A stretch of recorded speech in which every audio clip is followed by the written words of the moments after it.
High, good morning.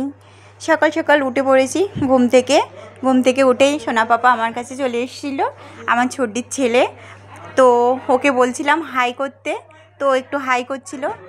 আজকে শুভ বিজয়ার প্রীতি শুভেচ্ছা এবং ভালোবাসা। সকালে ব্রেকফাস্টে ছিল লুচি আর সাদা আলুর তরকারি। লুচি আর সাদা আলুর তরকারি কে কে খেতে ভালোবাসেন অবশ্যই জানাবেন। আমার তো বেশ ভালোই লেগেছিল। যাই হোক, তারপরে এখানে ছোট্টি কটবেল মাখা করেছিল, কটবেল মাখাটা সেই টেস্ট হয়েছিল। তো তারপরে এখানে বড় পিসুনি রান্না করছিল।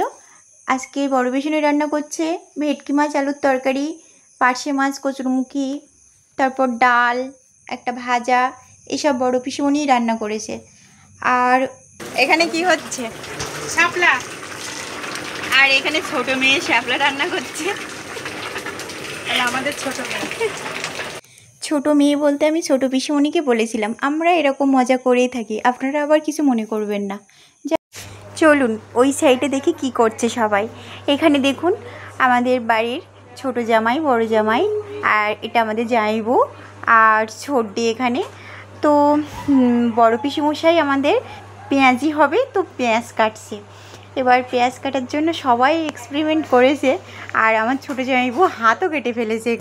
এই তো বাচ্চা তো ফার্স্ট হয়ে গেছে, নিজেকে নিজেদের মধ্যে এতটা প্লাবিত করে ফেলেছে যে জানে না সেও এগিয়ে আসছে। যে পেঁয়াজ কাটার কি রহস্য বা মাহাত্ম্য আছে সেটা আমরা কত মানে পাতলা করতে পারে। পেঁয়াজ কাটার একজন অনুরাগী হিসেবে আজ আমি এই হাত কেটে বসে আছি, কিন্তু হাতের সুরা কোলগেট দিয়েই মিটলো, কিন্তু আবেগ প্লুত হয়ে বারংবার সেই ছুরি ধরছে। কিন্তু সেই ছুরি আমাকে বলছে যে তুমি আপাতত 2025 মতো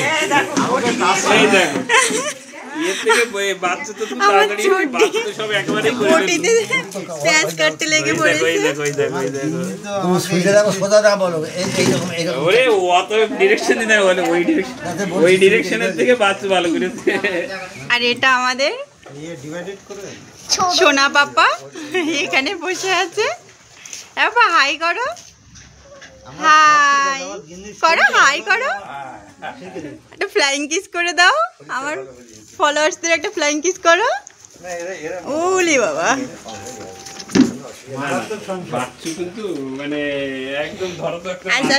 আর তারপরে দেখুন সকাল দিয়ে কীরকম আকাশটা মেঘলা হয়ে আছে, ঝিরিঝিরি বৃষ্টি পড়ছে সারাদিন ধরে। তো আমার এই মিনি ব্লগটা কেমন হয়েছে অবশ্যই কমেন্টে জানাবেন, আর অবশ্যই লাইক কমেন্ট শেয়ার করবেন। আবার ইনি তো আবার মুখ দেখাবেন না, খালি গায়ে আছে বলে। তো যাই হোক, টাটা।